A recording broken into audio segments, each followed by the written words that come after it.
Okay, so that's the so basically what we want is to get first the Gaussian pulse and then the Fourier transform, right? Gaussian pulse and Fourier transform and find the full wave half maximum.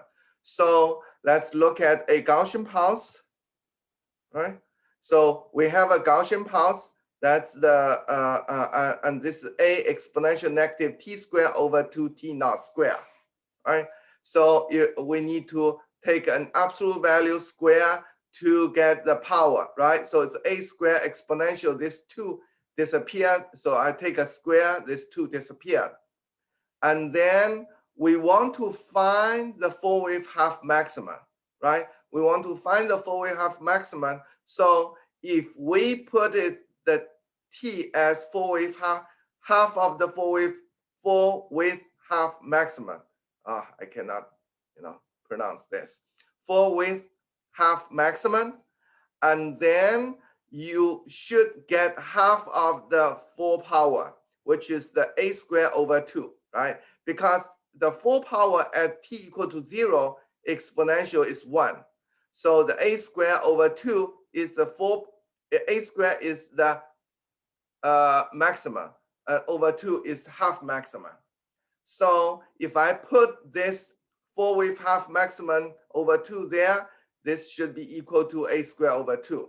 So and then I can find a relationship. If I take a natural log, a squared cancel out, take a natural log, then this t full wave half maximum over 2 square over t naught square is natural log of 2, right? The natural log of 2. So I got the relationship t naught is t full wave half maximum divided by 2 square root of natural log, right? So I'm going to write it down.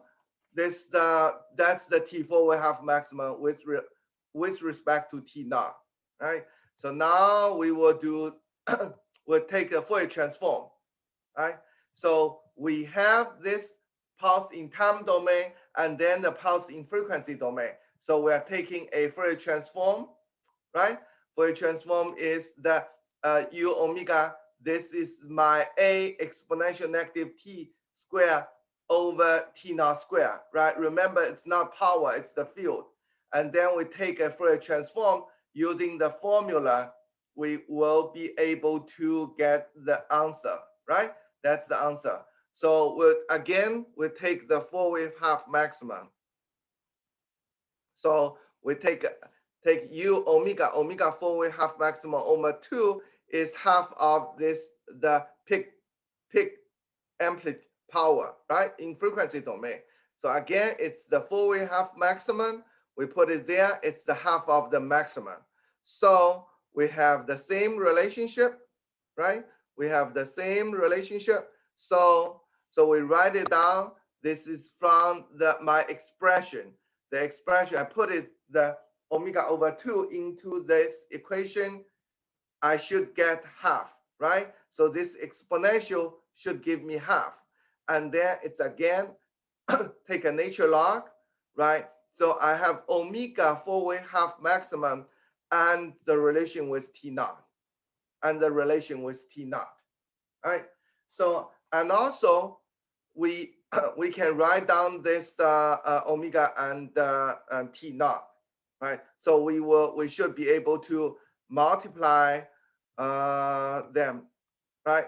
And one more fact is that this omega should be, as what we learned, this omega is angular frequency, right? So this omega is at the angular frequency, and then F and the nu. So this F nu is frequency, omega is the angular frequency. It has a relationship with 2 pi, right? It is, omega is 2 pi F, omega is 2 pi F. Okay, so that's it, right? Let me stop sharing. Okay, so as what we learned, the delta T, the delta t equals the 2 square root of, hold on.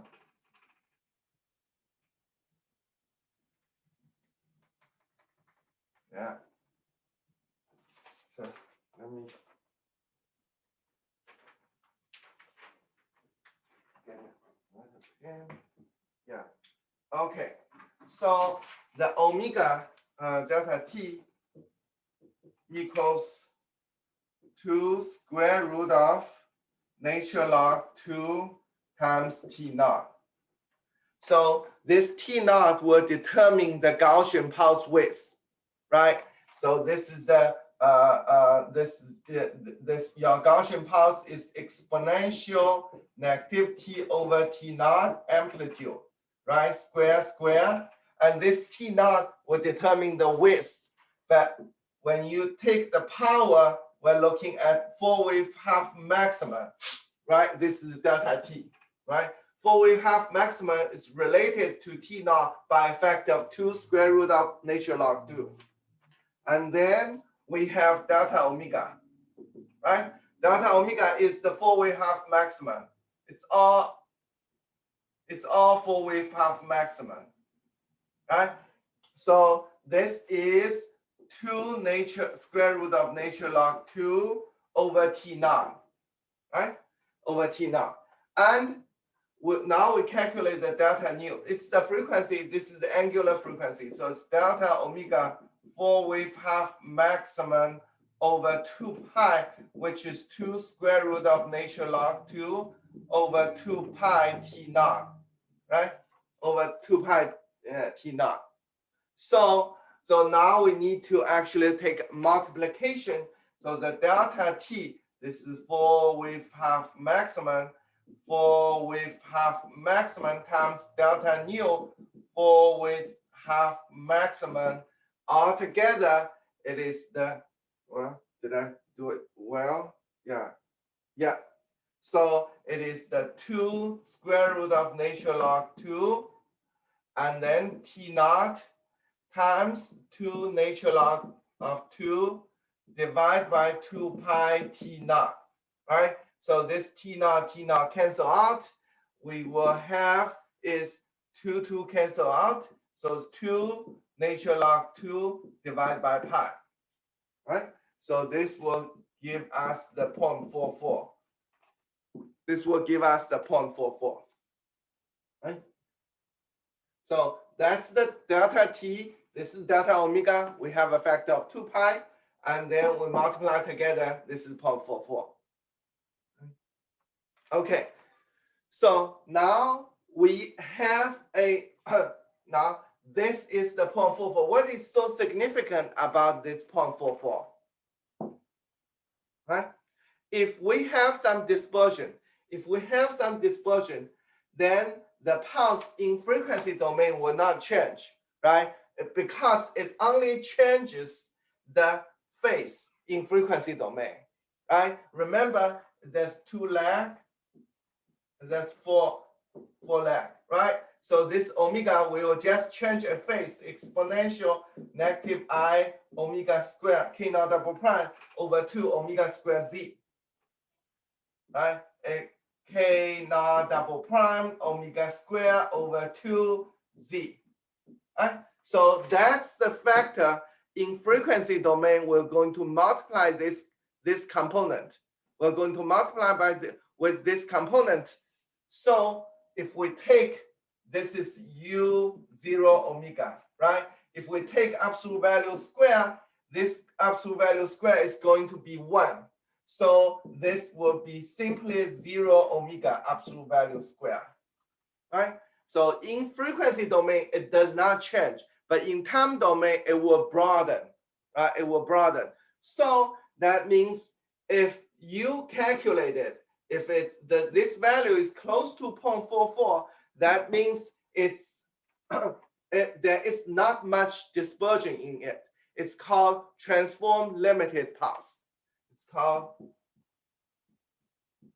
transform limited pulse. So this pulse does not have much dispersion in it. So if you multiply the width in time domain, frequency domain, if it's close to 0.44, then it's called transform limited pulse. That means there is not much, dispersion in the pulse, right? Any questions?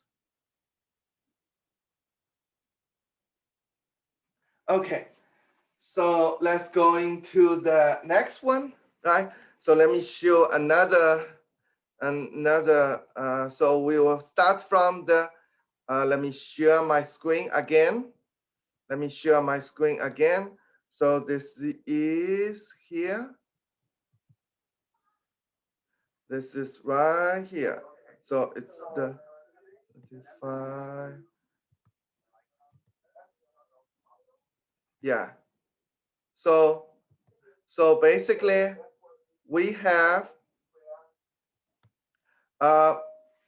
this is the dispersion is the k naught prime d lambda, right? The unit is picosecond per nanometer per kilometer, in the sense that once I propagate like 1 kilometer, how much is the time delay at when the wavelength span is 1 nanometer, right? It's the dispersion. What is the k? K is the n omega over c, right? It is also 2 pi over lambda. It's also 2 pi over lambda if it's in the in different medium. So this is the k naught prime, right? So the k naught prime is d omega, that according to the definition, right? So d k naught prime is d dk d omega. So we calculated it's 1 over c dn d omega and n. Now our job is to find the capital D, which is the dispersion. So we want to find d k naught prime d lambda. So we need to actually convert the omega to lambda, right? But we start from here. Okay, so let me stop sharing, right? Let me stop sharing. Okay, so that's good. So this is the second problem. This is second problem. Okay, this is the second problem. Okay, so now we have second problem. So the k is n omega over c.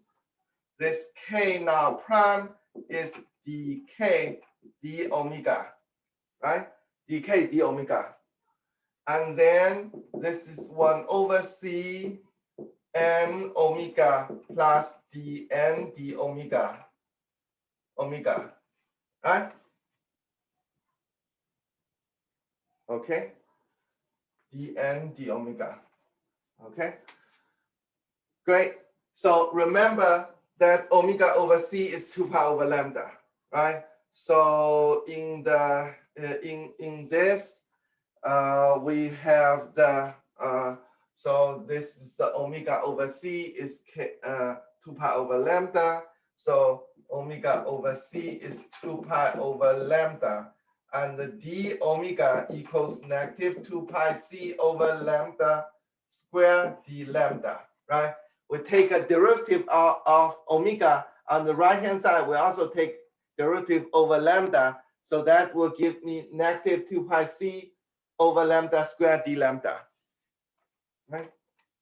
Okay, so with that, we will take we'll convert into lambda, because we need to calculate the d equals to d k naught prime d lambda, right? That's what we need to solve. So let's convert this into the d lambda. So that will be d at, I'm sorry.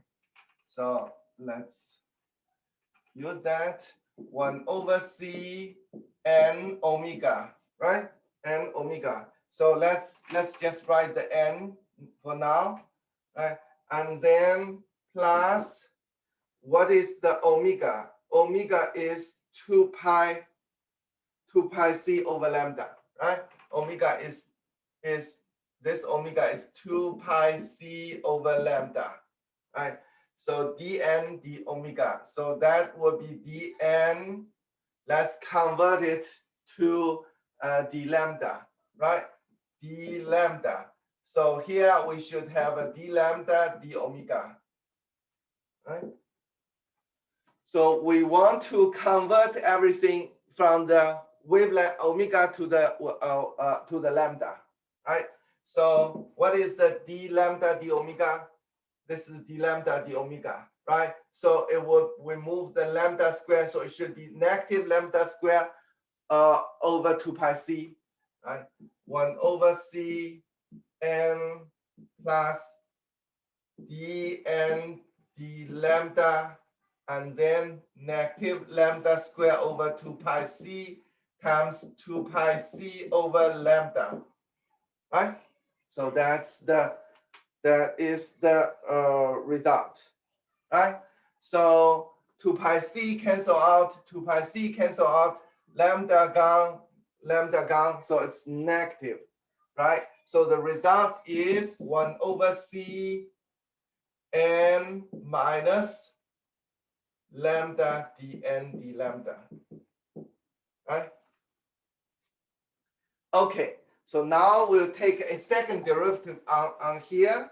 So it is the 1 over c, it is the constant dn d lambda, right? And then minus d lambda dn, right? And then d lambda dn, let me see, is that correct? dn d lambda, yeah, oops, dn d lambda, right? So I think it is, yeah, sorry, I wrote it wrong. So take a derivative with respect to lambda. So I take derivative with respect to lambda, so become 1. So dn d lambda, right? And then minus lambda dn d lambda square, second derivative. So the result is this cancel out. So it's a negative lambda over c dn d lambda square, second derivative. So this dispersion is the negative lambda over c dn square d lambda square, right? dn square d lambda square. Okay, so I know there's a question that what about, let me first get the second derivative k0 double prime with respect to the n and omega, and then convert using the relationship d and the k0 double prime. It's doable, but it's more, I think it's more complicated than the version I wrote here, right? So as long as you do it correctly, you should get the correct answer, but I think that path is more difficult. Questions here? Okay, so the third one is using this formula we just derived, right? We just derived to calculate this dispersion, right? So this is what we derived. This is what we derived. And now let's see if we have the n, right? So now n lambda is 1.45 minus s lambda minus 1.3 micrometer cube, right? Micrometer cube. And this s is 0.003 micrometer inverse cube, right? So the unit is 1, right? So because this is the micrometer cube, this inverse micrometer cube, right? Okay, so now let's take the second derivative of this, right? So dn d lambda square second derivative.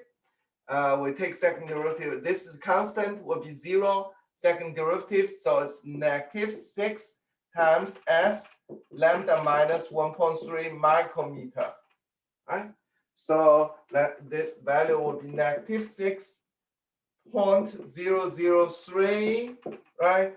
So, and then we have the, this will be 1.5, lambda is 1.5 micrometer. So it's the 0.2 micrometer square, micrometer, right? Since S, the unit is micrometer inverse cube, this is micrometer, so our unit is inverse micrometer square.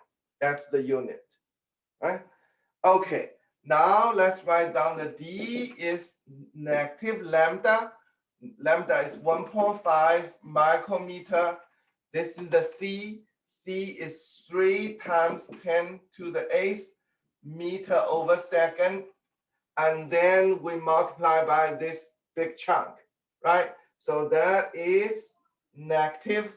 So the whole thing is negative 0.0036 micrometer inverse second. So that will be negative 0.0036 micrometer inverse square, right? So the answer is altogether, if we look at the unit, it's 1.8 times negative 11th second over micrometer times meter, right? Because you can see there's the inverse micrometer, so we have 1 micrometer and 1 meter, and in the numerator there's second, right? There is a second. So let's convert to the picosecond per nanometer per kilometer. In the end, it's 18. So try to use the standard unit commonly used for the dispersion, but I didn't deduct any points if you didn't convert to the standard unit. Okay, so with that, now we have D, and we will write down the K naught double prime. K naught double prime, we derived from the class, it's lambda square over 2 pi c d, and then you just put the lambda 2 pi c there.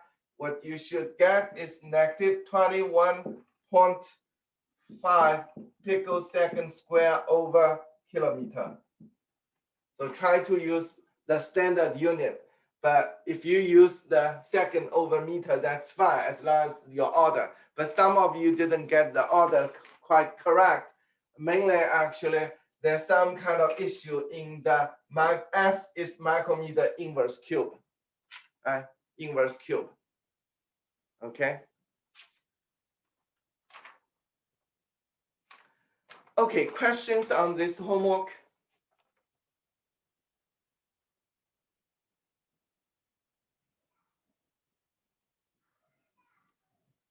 Okay, yeah. So I always encourage you. Yeah, thanks. So I always encourage everyone to ask question, right? So it's either you will ask question now or you will ask question during the exam, right? So I strongly encourage you ask question. You want to ask question during the class or ask question during the exam, right? And also for those homework for the lab session, I emphasize again and again. I want to I think, and now it's because we're using Zoom. I know some of you might be a little bit shy, so don't be shy. There's nothing. If you ask a question, maybe obvious, that's okay, right? But it's rather it is maybe more efficient for you to finish all the assignment during the lab session rather than you work hard and cannot figure out at home. It's more efficient for you actually ask question during the class, right? Okay, so now I have more material. So let me actually share the screen. I have more material. I want to go through. Okay, so I have more slides I want to cover for this third order dispersion. Then we'll go back to the lab session, right? Hopefully you all can see my screen and let me know if you actually have questions, right? Please feel free to interrupt me if you have questions. Okay, great. So this is the dispersion compensation, right? Dispersion, the input pulse, the whole idea is that the input pulse after the dispersion, it will broaden. So now we want to so-called dispersion compensating fiber. So we'll compensate the dispersion and we can recompress the pulse. So it can be better detected in the detector, right? So now we have the concept, right? This is the dispersion times the length, as this is the dispersion compensation fiber times the length of the dispersion compensation fiber. This is the dispersion times length. One is positive, one is negative. Overall, it can be compensated, right? It can be compensated, but it will also our goal will be compensate the second order dispersion, which is K naught double prime. And also we want to compensate third order dispersion, which is K naught triple prime, right? So we should keep in mind that we need to compensate both dispersions. Okay, so this is the SMF, right? The single mode fiber, and then it will broaden. It's called dispersion compensation fiber. It will be narrowed, right? Okay, so this is the after the compressed pulse. So this is after dispersion compensation fiber. Let's say this is after the single mode fiber. It's the dispersion is really broadened. So it says calculated is 20x. So that means after broaden, the pulse is really small. The amplitude is really small. We need to multiply by 20 by factor of 20 in order to see it. But this has a lot of dispersion in it. After the dispersion compensation fiber, it can be compressed. You can see the pulse is really strong, right? So the after compress is very strong. The total power is going to be the same. But it's just that before compensating, pulse is very wide. After compensating the dispersion, the pulse is really narrow, right? But you can see once it's compressed, we can see this pulse 125 femtosecond, very narrow. But however, you can see this oscillation, right? This oscillation is the third order dispersion. So once we compressed, we can see the second order dispersion K naught double prime is compensated. Now, once the K naught double prime is compensated, K naught triple prime dominating the effect. So that's why you can see very clear oscillation, right? But in this case, after SMF K naught double prime dominating, so you almost did not see any of this oscillation because second order dispersion dominating. Once you compensate the K naught double prime, then you'll be able to see this high order effect, right? Yeah.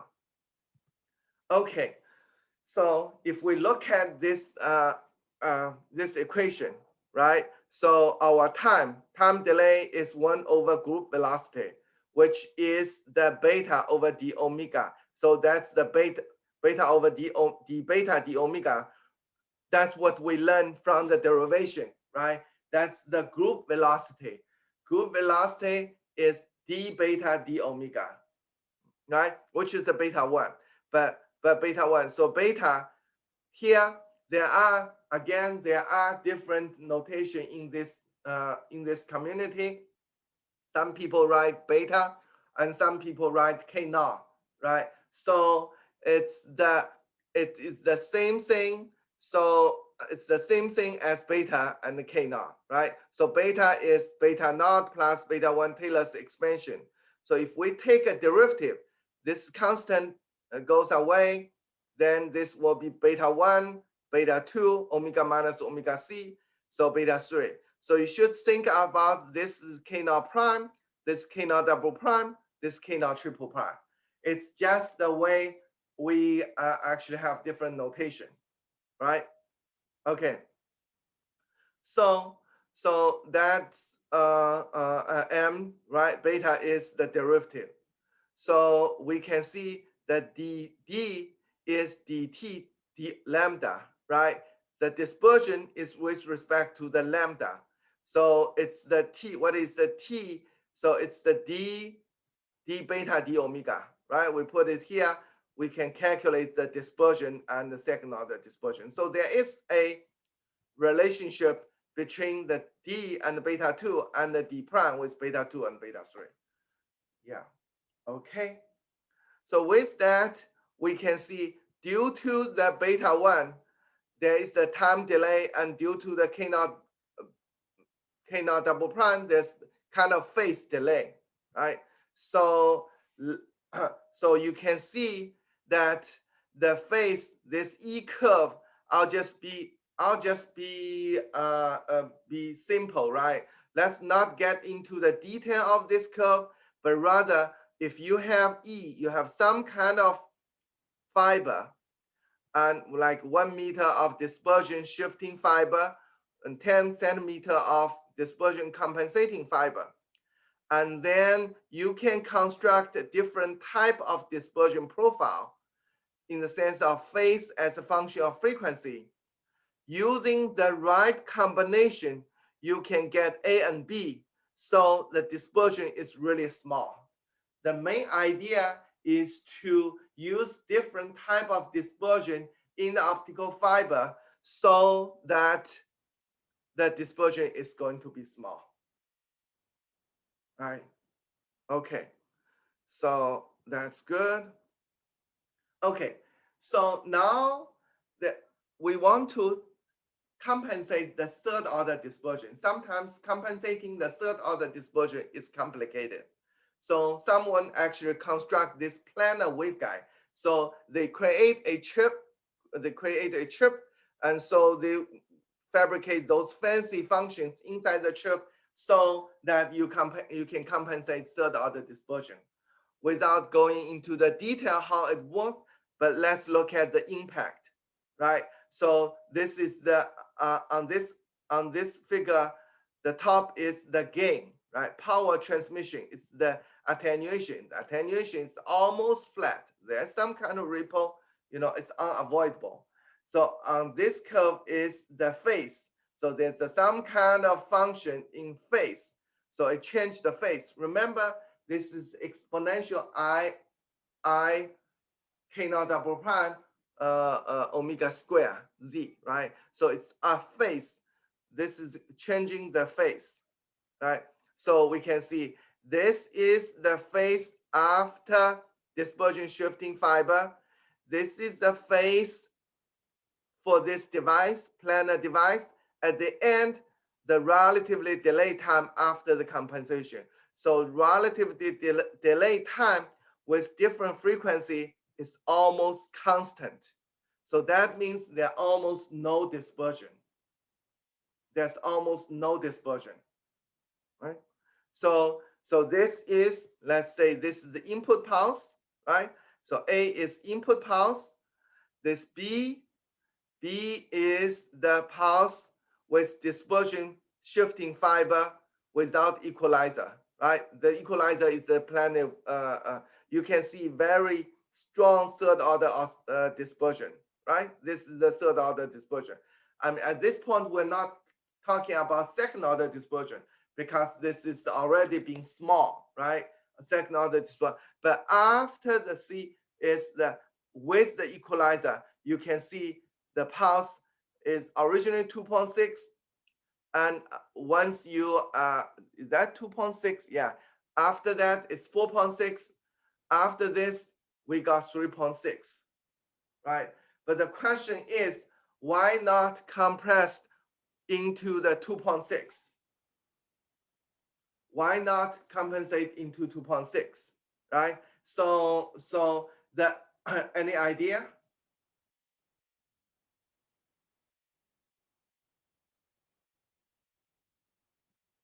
Okay, so the reason is that there are more additional orders. So it has the K naught triple, K naught double prime, and then K naught triple prime, and K naught 4 prime, right? Or quadruple. So you get higher order also. So we only talk about second order, third order. There are fourth order, fifth order, right? Okay, so this is another experiment. And we will go to this, right? Okay, so this is the 450, right? That's the input. And then B, after the fiber link 2.5, it's very strong third order effect, right? But once you can compensate, you can go back to the 490, right? But you won't be able to close to 480 because there are high order effect. So you can compensate most of the dispersion, but not all of them. Okay, so this is the third order dispersion. If you flip the sign, K naught double prime, you got this, right? So it is the sign dependent. It could be oscillation on the right hand side and could be oscillation on the left hand side, right? You will change, and in your homework, you will also change the K naught triple prime so that you will see this phenomenon in your lab session. Okay, so this is almost the similar result, right? So this is the original and the input pulse, and then after that you get both the second order and third order, right? So in other words, the broadening is the second order. This oscillation is third order. Due to the fact that the depth of the oscillation is not going to 0, so it is actually K naught double prime dominates and has some kind of third order dispersion. If you compensate it, you can get relatively close to the original pulse, but there are some kind of broadening, right, due to the high order. You can also see those pedestal, right? Okay. So this is another experiment. I got quite some experiment. It's mainly 1999, a while ago, right? Okay, so this is the autocorrelation trace. So the A is without the 10-kilometer link. It's the most narrow pulse, and B and C with link, right? B is constant phase, so it has the dispersion in it, right? And then optimized equalizer phase. So you optimize and then further optimize cubic phase. So you have both optimized and the high order. So you got higher order, you can compress back to the E, right? But you will not get back to the original, right? The original pulse is the maximum you can get unless you have pre-chipped pulse. Okay, so this is another experiment. In this case, this is called circulator. So circulator, you will pulse coming in, going to the second arm, coming back, and then circulate to the third port, right? And then so it's passing through the SMF and this dispersion compensating fiber and Faraday rotator twice, right? Twice. So let's see. So what idea is to have different fiber, so your dispersion added. So the total dispersion is this bold black curve. So they are relatively small, relatively flat. That's the main idea, right? So you add different dispersion so that this is the third order dispersion, this is fourth order dispersion. Add them together, it's almost 0. So you can tell this is the A, it has the third order dispersion. This is the fourth order dispersion. Now, if the B, I remove the third order dispersion, I compensate the third order dispersion, and I still have fourth order dispersion, right? And then the last one will be I compensate both third order dispersion and fourth order dispersion, right? Third order dispersion and fourth order dispersion. So I got very narrow paths. So this is the same argument. It's different dispersion. I want to add this curve, second. So this should be first, second, and third all compensated. And let's see the result, right? So this path is if I have only the third order dispersion, right?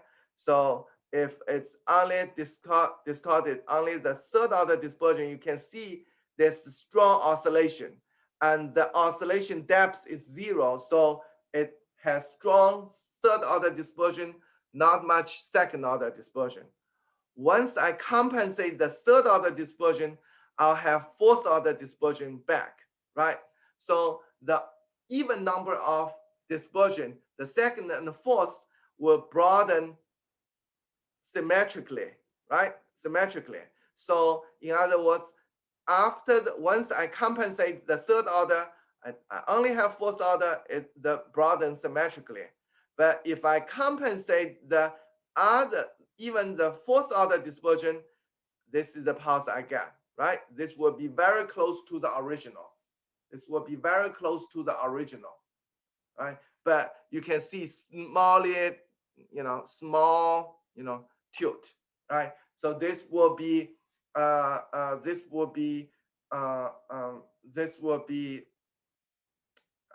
fifth order dispersion, right? Yeah. Okay. So I think one more, right? This is I think the last experiment. This is the last experiment. You can tell this is the experimental configuration. This is the pulse, the before and after, right? So it's the before after, they are almost very similar. Okay, so that's all for today's lecture. Any questions? Any questions you have? I'm sharing. Yeah.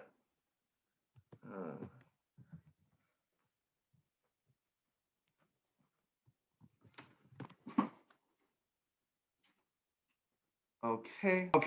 So revise your MATLAB code from homework 2 to add the third order dispersion, right? Remember, so this is the third order dispersion. Previously, we only add the second order dispersion. So your factor need to include the third order dispersion, right? The factor, you need to include the third order dispersion, right? So let me make it small. Okay, so and then plot the path shape. So you are going to plot the z equal to 0 and plot the beta 2 equal to 0, have the third order, and then plot LD equal to LD prime. So you reproduce this result. All right, oops. Okay, so plot the path shape at z equal to 0, z equal to 5 LD prime, right? Using initially unchipped Gaussian path z equal to 0, and the beta 2, we use k naught double prime is 0, right? And the value of beta 2 such that LD equal to LD prime. And how to calculate LD prime? I think go back to the lecture, right?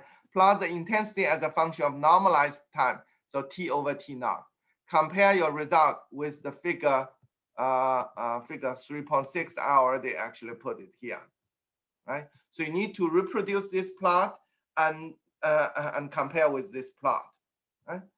And then with the and evaluate the integral this numerically for an unchipped Gaussian pulse with 1 picosecond with 4-way-half maximum, assuming this beta 2 is k naught double prime is 0 and beta 3 or k naught triple prime is 0.1 picosecond cubic over kilometer, right?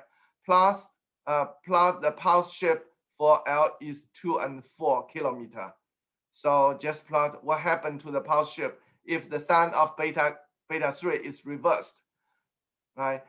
And why. You need to explain why it's reversed. You can find the answer from an attached paper. There is a paper, so you only need to look at the section 1, 2, 3 or 1, 2, 3, 4.